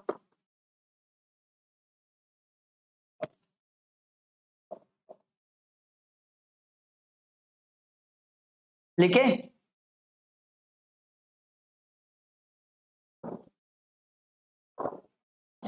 चलो बताओ भाई, वर्धमान सर की इनकम 50 लाख, टैक्स बताओ सर।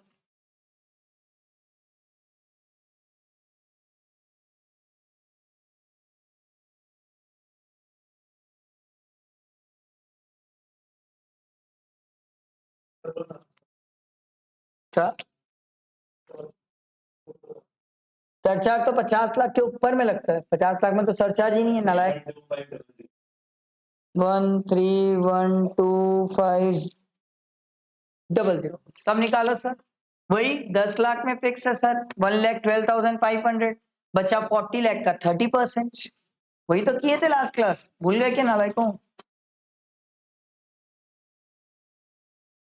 अब मुश्किल है, कैसे निकालेगी? पहले तो देखो 10 लाख का सीखना पड़ेगा कि 10 लाख तक कैसे पहुंचे। देखी थी रिकॉर्डिंग, डाला था तुम्हें कब से, जन्मों से। ये भी ऐड नहीं हुई है बैच में है ना, ऐप में जहां पर लेक्चर्स मिलते हैं, नहीं है।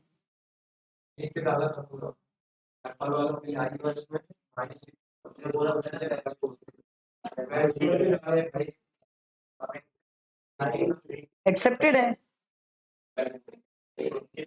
सबका एक्सेप्टेड है, चेक कर ले।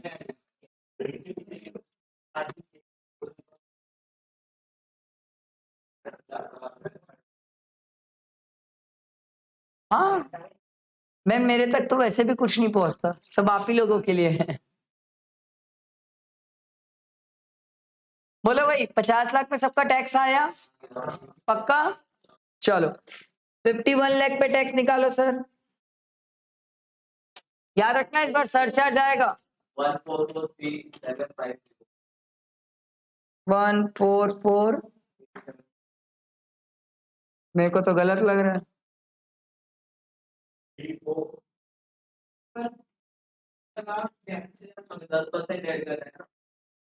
मैं क्यों बताऊं सर, कैसे निकालना है समझ रहे हो? सर पहले तो ये देखो, आप लोग टैक्स निकालना भूल गए। देखो हम कैसे निकालते हैं सर, 51 लाख है सर, 10 लाख पे तो फिक्स है, तो बचा 41 लाख। नालायक, बोल रहा हूं मैं गलत है। पहले 10 लाख में तो फिक्स है 112500, बचा 41 लाख का 30%, कितना आएगा सर?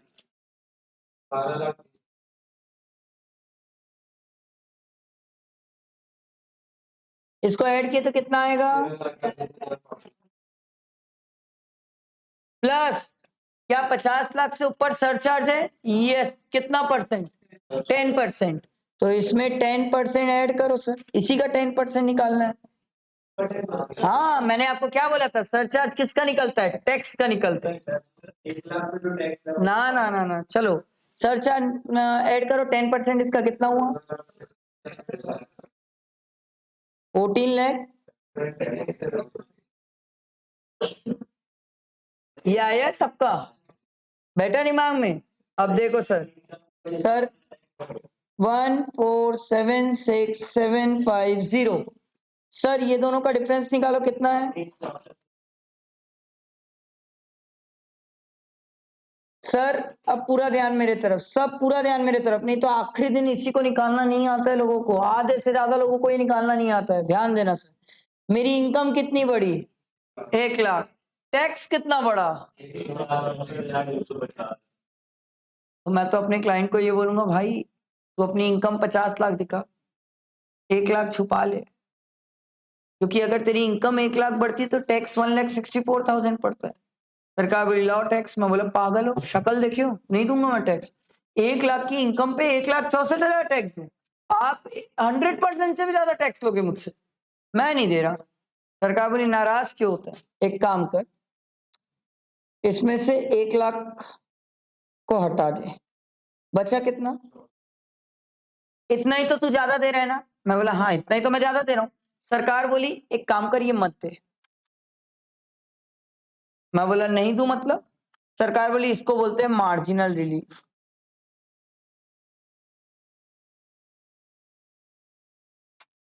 मार्जिनल रिलीफ मतलब सरकार आपको रियायत दी जाए, इतना मत दे। मैं बोला रियायत क्या दी है, एहसान कुछ नहीं किए, आप मेरी ले लियो। सरकार बोली कैसे?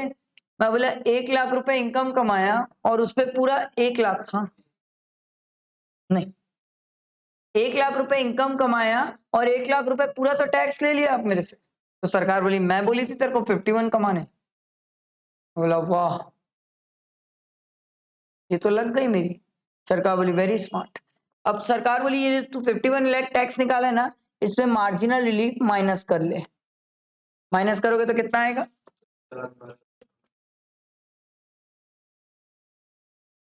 समझ आया? प्लस 4% एजुकेशन सेस नहीं दोगे? पढ़ेगा इंडिया तो बढ़ेगा इंडिया, देश का भविष्य नहीं सोचोगे? कितना हो गया?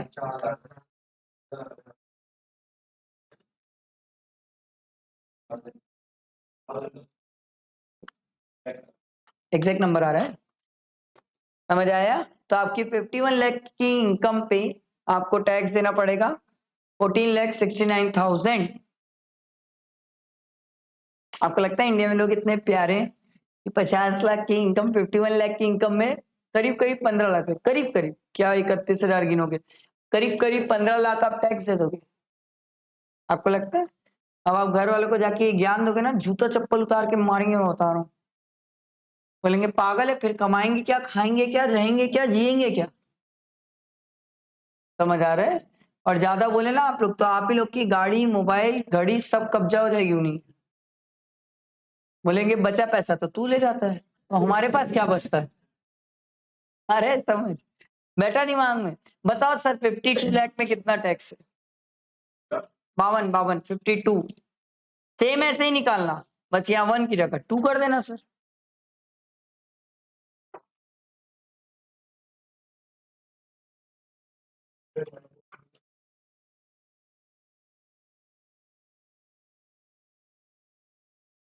सरचार्ज वगैरह जोड़ के बता रहा हूँ ना, गलत है, आंख बंद करके गलत है।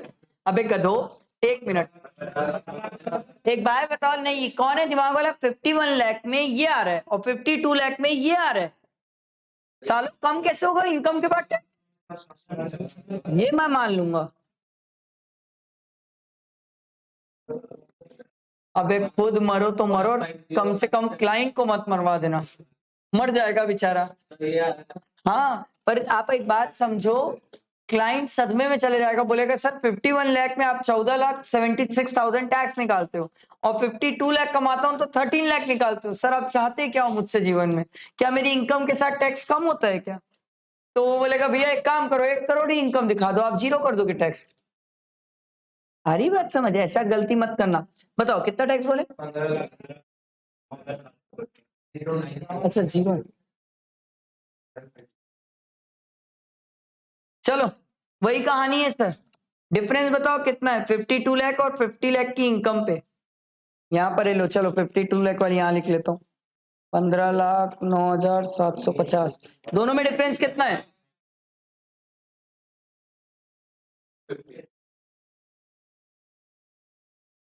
इनकम कितनी बड़ी? 2 लाख। टैक्स कितना बड़ा? बात तो ये है, मार्जिनल रिलीफ मिलेगी कि नहीं? बोलो भाई मिलेगी नहीं मिलेगी? नहीं नहीं मिलेगी। क्यों देंगे? इनकम तो आप 2 लाख कमा लियो ना, टैक्स तो कम है ना, गई मार्जिनल रिलीफ।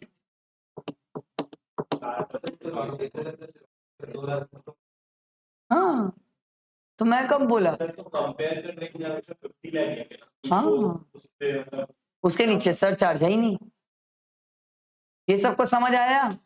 पक्का? किसी को कोई डाउट है तो पूछो। आगे बढ़े, ले भाई, ले और छोटा कर ले, पूरे टेक्स्ट के साथ फोटो खींच ले, एक मिनट रुक जा, ये ले और अच्छे से सेट कर देता हूँ, ये बाजू वाला हटा के सेट करता हूँ, ले, ठीक है। अब हर एक फोटो का 50 रुपए लगेगा, ठीक है। अभी मैं ये सोच रहा था इस सेशन से चालू कर लेता हूँ, जितनी फोटो खींचोगे हर फोटो का 50 रुपए। इतने आलसी कामचोर निकम्मे और लिखने के नाम पे सबके सब कि हर एक फोटो का नहीं, तो हर एक फोटो का 50 रुपए। मैं बता रहा हूँ क्लास खत्म होते होते एक बच्चे की फीस तो मैं रिकवर कर ही लूंगा, साले को पूरी पूरी रिकवर कर लूंगा, बोथ ग्रुप की रिकवर कर लूंगा, मैं बता रहा हूँ 50 रुपए ले लेके, और पर बच्चा 50 रुपए लूंगा, क्योंकि एक बच्चा भी अगर ग्रुप में खींच के फोटो डाला और एक जन भी खींचा तो भी सबसे 50 लूंगा। ये सिस्टम कर लेता हूँ, मैं अरबपति हो जाऊंगा, बता रहा हूँ है। अच्छा, ये जो 50 रुपए ले रहा हूँ मैं, ये मेरी business income income from other sources, ये मेरी बिजनेस इनकम नहीं है, पढ़ा के कोई इनकम नहीं है सर। ठीक है, चलो सर बताओ भाई, मान लो मेरी इनकम 1 करोड़, निकालो टैक्स। चलो, गलत निकाले ना तो मारूंगा सालों, मेरे पास इनकम टैक्स की नोटिस आ जाएगी।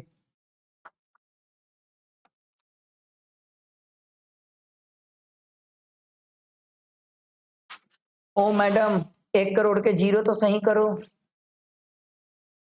कितने जीरो होते हैं 1 करोड़ में, कोई नहीं बोलेगा कितने होते हैं? 7 होते हैं। ये तो बोल दिया था गनीमत, सुन ली पक्का। अभी ये 1 करोड़ में 7 जीरो होते हैं, अंडरस्टैंड, हरकतें मत करना।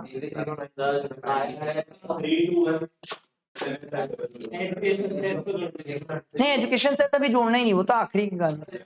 मेरे को सिर्फ टैक्स बताओ, 1 करोड़ 3093750, ये कैसे आया, समझ आया सबको? 1 करोड़ इधर जान दो, जिसको नहीं आया 1 करोड़ उसमें पहले 10 लाख हटा दो, क्योंकि 10 लाख में तो फिक्स है। 90 लाख का 30%, 2,27 लाख प्लस, सर 10 लाख का आपने फिक्स निकाला है 11250, वो तो कंफर्म हो गया। समझ आया ना कैसे हुआ मेरी? अरे यार, अब भी हटाना है क्या? 2 व्हीलर आएगा, 4 व्हीलर आएगा?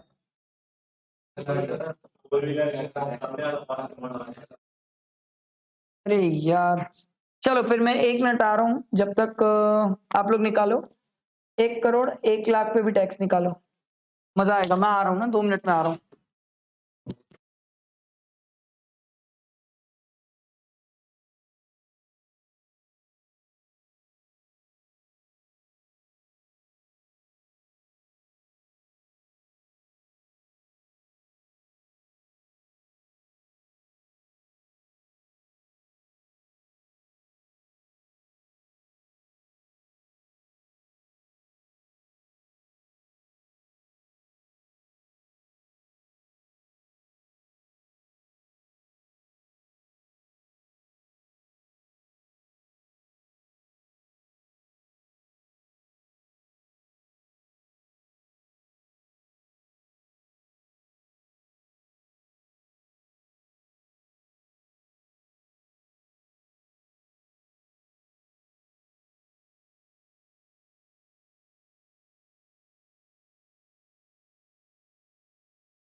बताओ सर कितना है? 1 करोड़ 1 लाख पे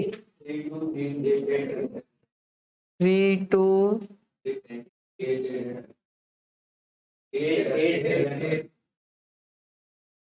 यही है ना? सबको समझ आया कैसे निकाले अपन? 1 करोड़ 1 लाख, उसमें पहले 10 लाख हटा दो क्योंकि 10 लाख में तो फिक्स हो गया, बचा 91 लाख। 91 लाख का 30% कर लो। समझ आ रहा है? 91 लाख का 30% ही है, ठीक, प्लस जो आपने 10 लाख में निकाला, ठीक, दोनों को ऐड करें। फिर हमने बोला सर 1 करोड़ के ऊपर सरचार्ज कितना है? 15% है, तो 15% सरचार्ज ऐड कर दिए। समझ आया ना टैक्स कैसे निकालते? निकालना समझ आ रहा है ना सबको? जैसे ये तरीका है ना वैसे ही निकालते हैं, इसलिए एक बार लिख के बताया ताकि समझ आए आपको कैसे निकल रहा है। क्लियर हुआ ये सबको? पक्का नहीं आया तो पूछ लो। आ गया ना? तो सर डिफरेंस कितना है? 175 125। अब आप लोग समझ गए होंगे सर इनकम कितने से बढ़ी? 1 लाख। सर टैक्स कितने से बढ़ा? तो बचा हुआ क्या हो जाएगा? कितनी होगी? मार्जिनल रिलीफ, इसको अपन माइनस कर लेंगे यहाँ से 75125। तो टैक्स कितना आ रहा है फाइनली?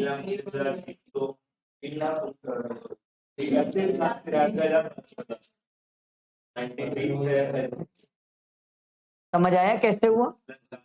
हाँ वो 4% कर लेंगे, वो 4% बच्चा है, पहले ये सीखना जरूरी है। टैक्स निकला सबसे पक्का? चलो फिर अब अपन अपनी औकात बढ़ाते हैं। चलो भाई निकालो 2 करोड़ पे टैक्स निकालो।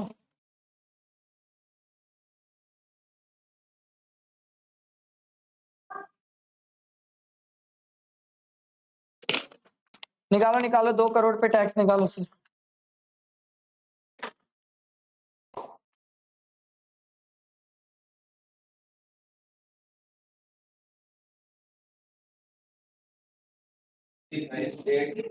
अबे बे रुको रुको एक एक करके 66 84 कैसे आया? समझ आया? 2 करोड़ में पहले 10 लाख हटा दो क्योंकि उसमें तो फिक्स है, बचा 1 करोड़ 90 लाख, उसका 30% करो। फिर जो आपने 10 लाख पे निकाला उसको ऐड कर दो, और फिर हमने बोला था सर 2 करोड़ तक सरचार्ज कितना परसेंट है? 15%। वो तो 2 करोड़ के ऊपर में 25 जाता है। क्लियर है सबको? चलो सर निकालो फिर 2 करोड़ 1 लाख पे टैक्स निकालो।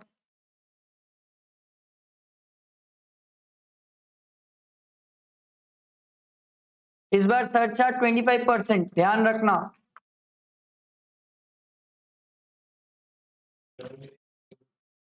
सेवन 3 0 सबका आ जाए तो बताना।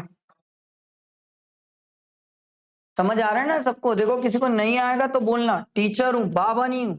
वैसे मैं आज सोच रहा था, पता है आज मेरी फाउंडेशन वालों से बातचीत हो रही थी, चाय पे चर्चा हुई तो एक स्टूडेंट ने बोला सर सही बता रहा हूँ एक टेलीग्राम चैनल चालू कर लो। अबे नहीं बे, सीए बाबा।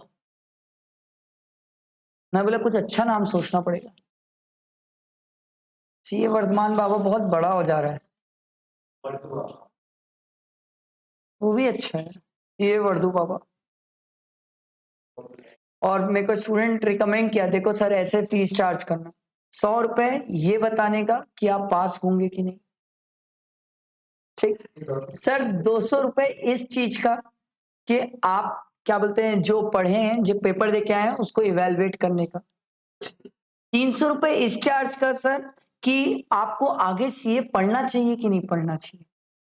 मैं बोला ये अच्छा है, मेरे को भी वो बनाना पड़ेगा, क्या बोलते हैं चार्ट बनाना पड़ेगा, बनवाना पड़ेगा एक वो गमछा बनाना पड़ेगा सीए वाला, इसमें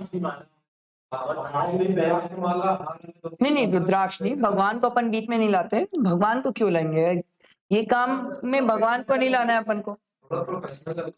नहीं नहीं, प्रोफेशनल अपन ऐसे लगेंगे रखेंगे ना, जैसे वो गमछा वमछा में सीए बाबा, ठीक है, और टी शर्ट में सीए बाबा, ठीक है, और उसके बाद क्या बोलते हैं ये, ठीक है, कुछ वैसा सोचना पड़ेगा। नहीं, मेरा मन हो रहा है, मेरा भी मन हो रहा है, इंस्टाग्राम में ये वाला तो चालू कर ही देता हूँ, एक पेज सीए वर्धू बाबा।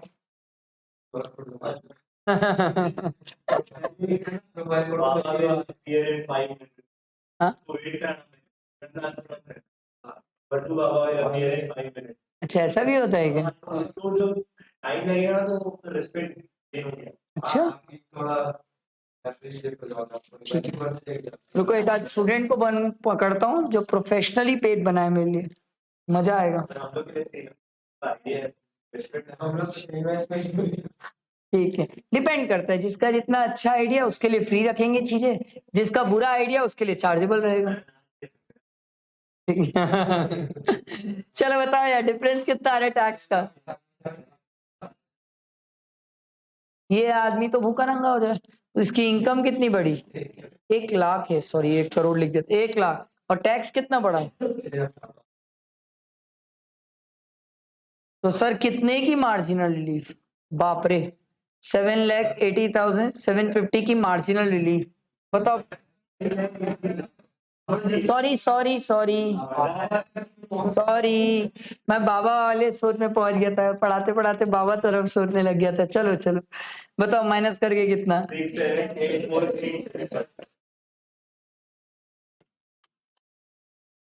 पर यार बाबा को तो ये भी डिसाइड करना पड़ेगा ना, कितना मतलब कितना परसेंटेज आप सही बोल रहे हो, मतलब कितनी करेक्टनेस होगी बात में, ये भी तो बताना पड़ेगा ना बाबा को, एक्यूरेसी डिसाइड करना पड़ेगा, ये बहुत सोचने वाला बात।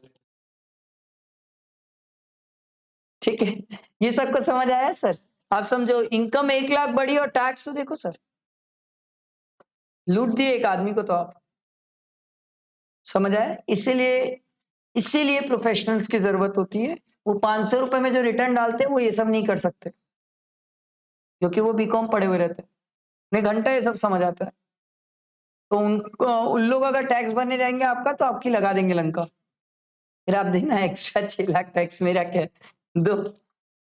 ठीक है, चलो सर, थोड़ी और औकात बढ़ाते हैं, बनाओ 5 करोड़ में मेरा टैक्स बताओ सर। 3 नहीं आ रहा था जब से, बताओ 5 करोड़ पे टैक्स। सर 5 करोड़ पे टैक्स अभी भी सरचार्ज 25% है ना?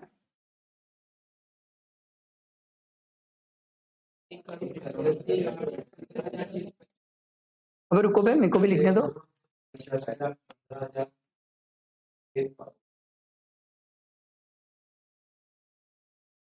बाप रे, 5 करोड़ 1 लाख पे टैक्स बताओ सर, 37% सरचार्ज।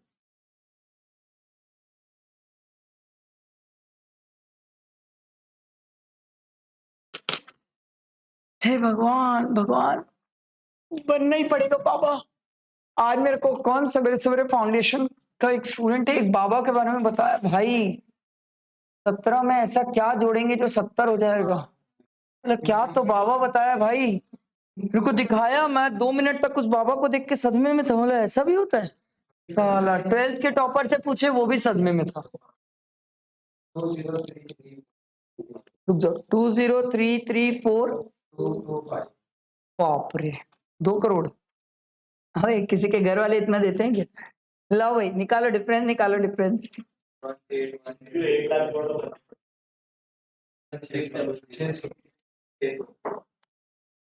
इनकम कितनी बढ़ी? 1 लाख। कितने का मार्जिनल रिलीफ? 17,18,600 का मार्जिनल रिलीफ, बाप रे बाप। और जाओ किसी अनप्रोफेशनल के पास टैक्स पे करवाएं। मर जाओगे आप लोग। बोले कितना? 1861।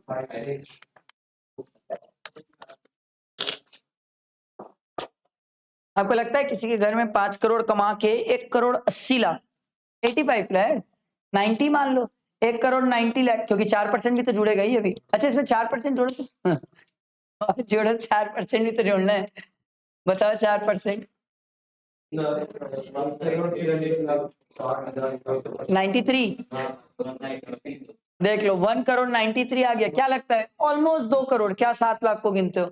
इतना तो सीए पीस ले लेगा जब आप 5 करोड़ कमा ही रहे हो तो। आपको क्या लगता है सर कि क्या बोलते हैं, कोई आदमी इतना कमा के 2 करोड़ रुपए टैक्स देता है? अब समझ आया लोग इनकम टैक्स से क्यों भागते हैं? 5 करोड़ की इनकम में तो आदमी मर जाएगा 2 करोड़ टैक्स देके। हैं? समझ आया? क्लियर हुआ? आज अपन टैक्स का सरचार्ज निकालना सीखे, टैक्स का मार्जिनल रिलीफ निकालना सीखे। आज हम बेसिकली टैक्स निकालना सीखे, बेसिक टैक्स निकालना सीखे। नेक्स्ट क्लास के बाद आप अपने घर वालों का बैठ के टैक्स निकाल सकते हो, नेक्स्ट क्लास के बाद, क्योंकि अभी कुछ छोटे छोटे पॉइंट्स है जो मुझे बताना है, जैसे कि रिबेट वगैरह है, कुछ चीजें बतानी है मेरे को। उसके बाद आप अपने घर वालों का टैक्स निकाल सकते हो।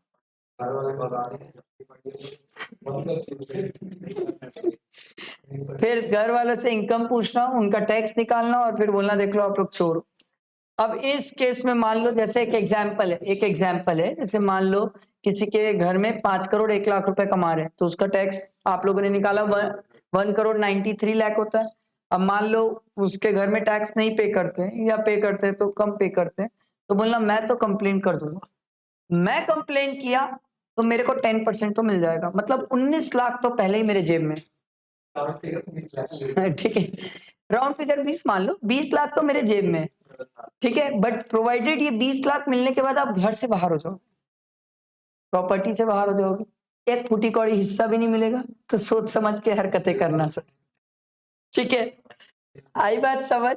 अरे समझ आया सबको? ये मार्जिनल रिलीफ निकालना सीखे। बिलीव करो ये नहीं निकाल पाते हैं लोग, this is one of the toughest part लोगों के लिए, लोग इसको निकाल ही नहीं पाते। आपको ऐसा क्या रॉकेट साइंस लगा जो अपन नहीं निकाल पाए? बताओ, ऐसा क्या लगा जो बाप रे बाप अपन ऐसा है जो निकाल ही नहीं सकते? बट बिलीव मी, ये स्टूडेंट नहीं निकाल पाते। बहुत सारे स्टूडेंट है जो परेशान है कि मार्जिनल रिलीफ नहीं निकलती उनसे, जबकि आराम से निकलती है। टेंशन लेने वाली बात ही नहीं है, सोचने वाली कोई बात ही नहीं है, हड़बड़ाने वाली बात ही नहीं है, आराम से निकल जाती है। समझ आई बात? क्लियर हुआ सबको? ठीक, तो आज मैं यहीं पर रुक रहा। नेक्स्ट क्लास में हम इस चैप्टर के छोटे मोटे टॉपिक्स और बचे हैं वो कवर करें, हमारा खत्म हो जाएगा ये चैप्टर नेक्स्ट क्लास में। ठीक है, ओके जी। और किसी को कुछ? चलो बाय बाय।